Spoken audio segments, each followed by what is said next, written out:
Aucun avion ne peut s'y poser, aucun bateau ne peut y accoster, aucun véhicule ni aucune personne ne peuvent s'y rendre sans autorisation d'Israël ou de l'Égypte. Vous l'aurez compris, il s'agit de la bande de Gaza, la plus grande prison à ciel ouvert au monde, qui vit sous blocus depuis plus de 10 ans.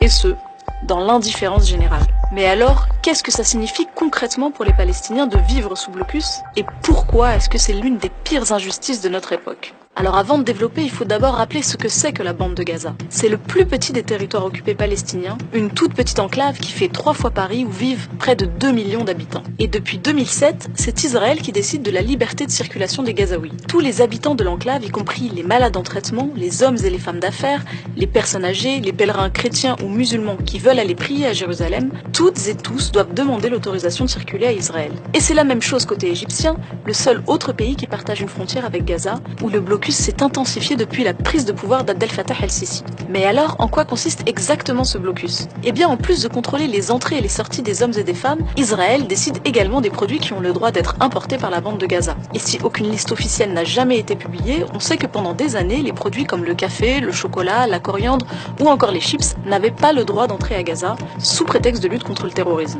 Et évidemment, Israël a aussi décidé d'interdire l'importation de ciment, ce qui a ralenti considérablement la reconstruction après l'offensive de 2014. Mais ce n'est que la partie la plus médiatisée du blocus qui a en réalité un impact sur le moindre mouvement des Gazaouis. Et la nouvelle arme utilisée par Israël pour faire pression sur les Palestiniens, c'est l'électricité.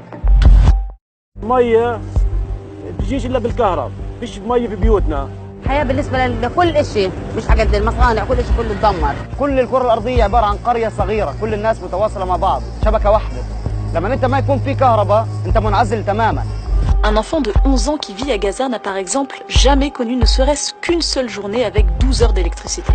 Puisque c'est Israël qui décide ce qui entre et ce qui sort, c'est aussi Israël qui fournit la bande de Gaza en électricité, et les Gazaouis ont droit en général à 8 heures d'électricité par jour, sauf quand l'occupant décide de réduire la fourniture à 2 ou 4 heures. Et les conséquences du manque d'électricité sont connues, sur les hôpitaux qui ne peuvent plus fonctionner, sur les usines de désalinisation de l'eau qui ne peuvent plus fournir d'eau potable.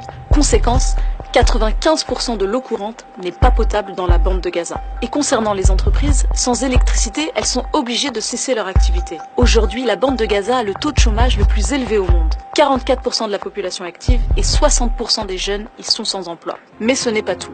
Israël a également délimité des zones interdites à l'intérieur de la bande de Gaza, ce qu'on appelle les zones tampons. Pour le secteur agricole, ce sont des zones qui sont tout simplement interdites aux Gazaouis et où les soldats israéliens n'hésitent pas à tuer les agriculteurs qui les franchissent. Ces zones tampons auraient réduit les terres agricoles de Gaza d'au moins 30%.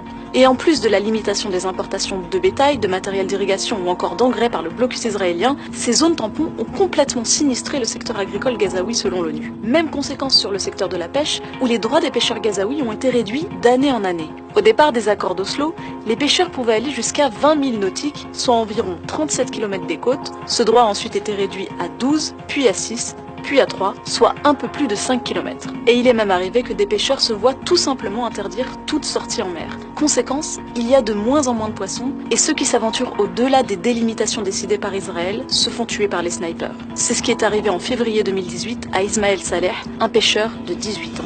Et le constat est alarmant. 80% de la population de la bande de Gaza dépend aujourd'hui d'une aide internationale et 61% de cette population souffre d'insécurité alimentaire. Et là où le problème s'aggrave, c'est qu'en plus d'accentuer les besoins d'aide humanitaire, Israël limite la capacité des agences à délivrer cette aide humanitaire. C'est la raison pour laquelle l'ONU a qualifié ce blocus de punition collective. Et tout ça, c'est sans parler des 3 dernières attaques israéliennes qui ont, en plus des pertes humaines, causé des dégâts matériels considérables, dont la reconstruction est toujours bloquée. En 2016, environ 50% des bâtiments détruits en 2014 n'avaient toujours pas été reconstruits.